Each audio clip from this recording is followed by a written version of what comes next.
Hello friends, hope you are well. Techman Pat here. Welcome to this week's Dirt Report, home of tech and telco news from one and only land down under.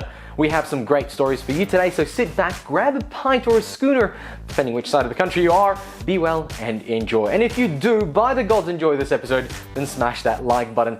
But slow down there, cow person. If you would like to support this channel, then you can gently tap and make sure not to break the red subscribe button. Of course, if you haven't already. So this week we have Paul Fletcher trying to rein in the ACCC. Space Communication in WA, CSIRO and NBN Co team up ACCC to catch a misleading advertiser. And on the international tidbits, we have the new iPhone 12 shenanigans. This kind of sounds like a movie plot that Julia Roberts would star in. In any case, first up today we have the government doing government things. Let's roll the intro.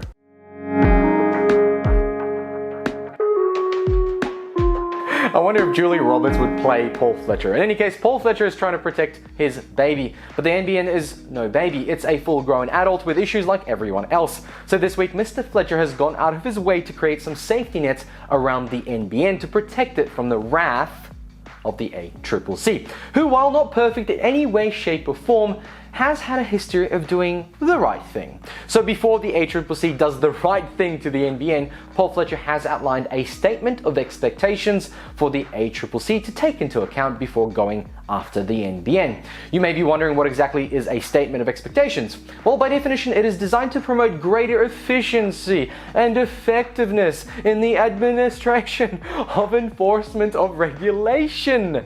Right? You know that one. But to translate that into this situation, it's something along the lines of, hey, ACCC, best you follow these guidelines when dealing with our NBN, because it'll be better outcome for the both of us. You can read into that as much as you want, but also imagine saying that in a Don Vito Corleone accent. It makes a big difference. As you may know, we have reported on this channel that the NBN is facing a few lines of inquiry from the ACCC, from wholesale pricing, market competition, and the spectrum allocation. There are a few things brewing, so let's dig into some of the highlights of the statement of expectations. And I'd like to start off with my favorite line from the statement that Mr. Fletcher has said. In my opinion, the ACCC should work constructively with my department and NBN Co on how best to develop a comprehensive regulatory solution on NBN's wholesale pricing that delivers certainty for all stakeholders, including a spatial access undertaking variation to incorporate all of the multi-technology mix networks. So the ACCC should not work on what's best for the citizens of Australia. No. All the above is of course preempt with this line: the government recognises and respects the statutory independence of the ACCC. Do you though? Confidence in the regulatory framework requires the ACCC to exercise and be seen as exercising independent judgment about the application of the regulatory framework in particular circumstances. That's right, friends. They're supposed to be independent and not affected by outside forces. But it's like, hey, this is what they're saying. Yeah, we know you should make up your own mind about this, but you know, we have some really cool ideas over here of which way you should make up your mind. Further on, in Fletcher's statement, he wrote, NBN Co will play a key role in increasing competition in the business segment of the market via its build activities. In my opinion, the ACCC should support new entry and competition in this market within the constraints established by the regulatory framework. They're not stopping it by any stretch of the imagination. It would be preferable that NBN Co be afforded reasonable flexibility to set prices in response to market developments. I also expect the ACCC to provide me with sufficient advance notice in relation to major announcements, public submissions, media releases, and major speeches relevant to my portfolio responsibilities. Thanks, Paul. In this case, to me, it sounds like Fletcher is basically saying, hey, ACCC, we're friends, right? Friends help each other out, you know? Mano a mano. Or whatever the kids say these days. You will let me know what you're going to do, right? To my dear little NBN that's part of my portfolio before you actually do it, right? Like, you will check with me if it's okay to do that, right? Yeah, you know, because I made that whole statement of expectations. Now, you're expected to do things my way. I have linked the statement of expectations below. You can download and read the PDF version. Good luck with that. Well, the ACCC is an independent Commonwealth statutory authority and answers to the Treasury rather than Fletcher's office, where poor little NBN sleeps at night. So I hope that the ACCC do what they do best without outside influence, especially influence from the party being investigated. Let me know your thoughts below. Has Don Paul Fletcher gone too far, or is this just politics? Let's move on to our next topic. Now, while some of us were born way too late to explore Earth and way too early to explore space, the final frontier, these are the voyages. Okay, sorry. I really like this show. Every time I hear space, that comes to mind.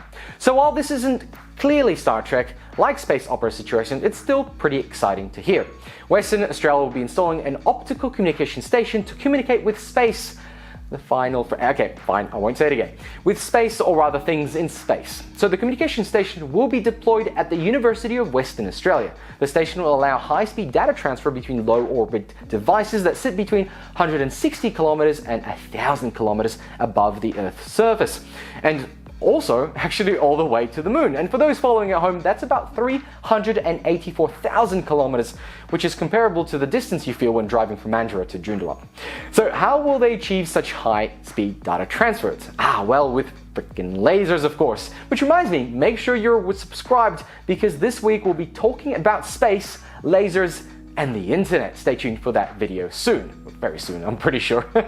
The station will be a joint venture between UWA Astrophonetics Group and the ARC Center of Excellence for Engineered Quantum Systems, which sounds like the exact companies who would bankroll and build the enterprise. In the announcement on UWA's website, Astrophotonics Group leader Dr. Sasha Shwedwi said optical communication was an emerging technology expected to revolutionize data transfer from space. He added that most current space communication rely on radio waves, and it's the same technology that brought us the voice of Neil Armstrong when the Apollo 11 mission landed on the moon in 1969. So it's a bit old. Free space optical laser communication has several advantages over radio, including significantly faster data rates and hack-proof data transfer. It's the next generation of space communication. It's likely to be how we'll be seeing high-definition footage of the first woman to walk on the moon. I have linked the announcement below. Make sure to check it out and let me know below what you think. I'm always excited to hear about Australia getting involved in bleeding-edge technology like this. I think it's a great thing. Let's move on to our next story. CSIRO and the NBN are teaming up for the greatest team-up ever. It's like the Justice League. Yeah, okay, pretty average and box office bomb. Jokes aside, this team-up isn't actually that bad. CSIRO has had some great hits in the past, and the minds that are there are some of the best. CSIRO is an Australian government corporate entity with a board and chief executive. They are constituted by and operate under the provisions of the Science and Industry Research Act from 1949, which sets out their functions and powers. And so under the Science and Industry Research Act of 1949, their purpose and functions are supposed to be for the benefit of Australia. They carry out scientific research for any of the following purposes: assisting Australian industry, furthering interest of the Australian community, contributing to the achievements of Australian national objectives or the performance of the national and international responsibilities of the Commonwealth, and to encourage or facilitate the application of utilization of the result of such research. Yeah, makes sense, I know. Their secondary function includes international scientific liaison, training of research workers, publications of research results, technology transfers of other research, provisions of scientific services, and dissemination of information about science and technology.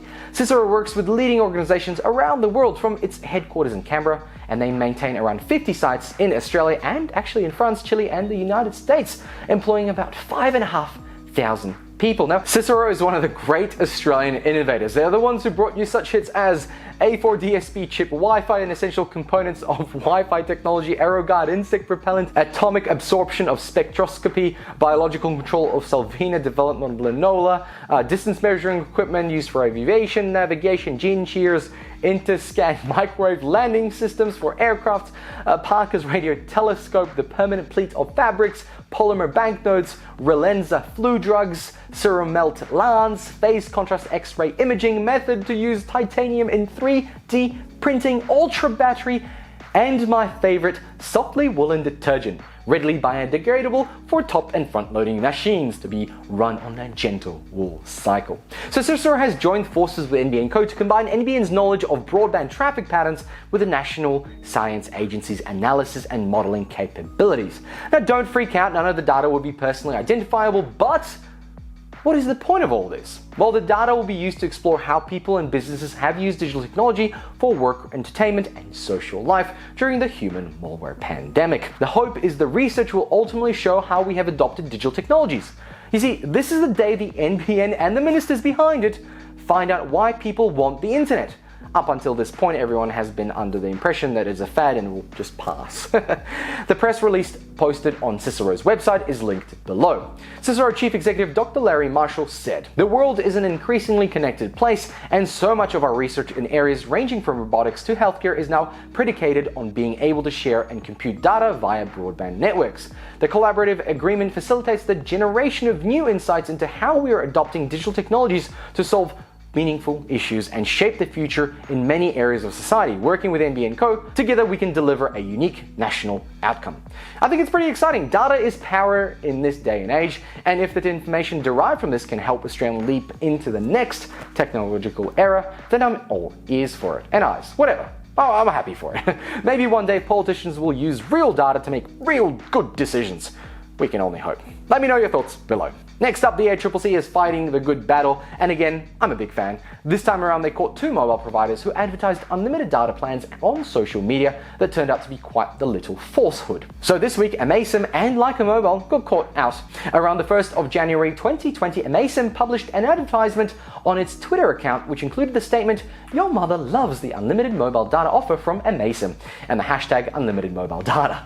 Turns out that this was only for the first 3 months of the plan, and it would revert back to a capped structure, and therefore it was misleading. So the ACCC fined Amaysim $126,000 for the tweet. Not a bad turnaround for a tweet, I guess. Then with Leica Mobile on the 29th of November 2019, Leica Mobile published an advertisement on its Facebook page which referred to an unlimited plan S and unlimited plan M, which said they had unlimited data but were actually capped, and then when the customer exceeded the limit, they would be charged a fee. Don't you just hate it when they say one thing and do something else entirely? In any case, Leica Mobile was only fined $12,000 for that Facebook post. Let me know below if you've ever been caught out by something like this. Now, it's time for the international tidbits. Remember to tap that like button if you like this video and subscribe to support us. Apple has finally announced the iPhone 12 for this year. With a few weeks delay, I think many were expecting a bit more than what we got, and above all else, I think we expected a bit more in the actual box. This year we got an iPhone 12, iPhone 12 mini and iPhone 12 Pro, and all will be sporting 5G connectivity. And just like last year's model, a slew of upgrade specs. Unfortunately, there is no change to the lightning cable. Apple is still not willing to change their iPhones over to USB-C. So the biggest talk of town is 5G. It will finally be in the mainstream, because when Apple does it, that's when it becomes reality. We also got the return of the MagLock-like system for attaching magnetic items to the back of the phone, such as chargers and cases. Cool, I guess. We get a pretty massive upgrade to the glass. We now get a ceramic shield instead, which is certainly tougher to crack, but again, not 100%. And of course, the camera got an overhaul. The main takeaway is the new Dolby Vision HDR available on the Pro Edition, meaning you can record 4K and 60 frames with HDR. Now let's talk about the controversy, if you could call it that. Apple will not be providing earphones nor a charger in the box. Only a lightning port to USB-C cable. That's right, not even a standalone USB. Instead, you're getting a cable that doesn't fit in any of your previous iPhone chargers. Now, Apple is touting that this epic dick move is to reduce e-waste. Sure, I guess. I get that the earphones were hardly ever used by people and they sit in the box, maybe even the charger does too. But now, the cable isn't even going to work with my older chargers. So I still have to go out and buy one anyway. They do, however, make the box smaller, which means to ship the same amount of iPhones takes less space, therefore less CO2 emissions for transport. But you know what would really be environmentally friendly? Not making a new iPhone every year, though that might hit the bottom line a bit much for Apple. If Apple really wanted to reduce e-waste, they would move their phone line up to USB-C charging ports, bring back the 3.5mm plug, so not only is the charging port the same as everyone else's in the business, but you can also use wired headphones and not have to buy wireless ones where the battery only lasts a few years anyway. And on that astonishingly lame Apple reveal, I bid you adieu, and hope to see you next week for another episode. Make sure to like this video if you did, and subscribe if you'd like to see more, and support this channel of course. Thank you very much for watching, and I'll catch you all in another one. Bye!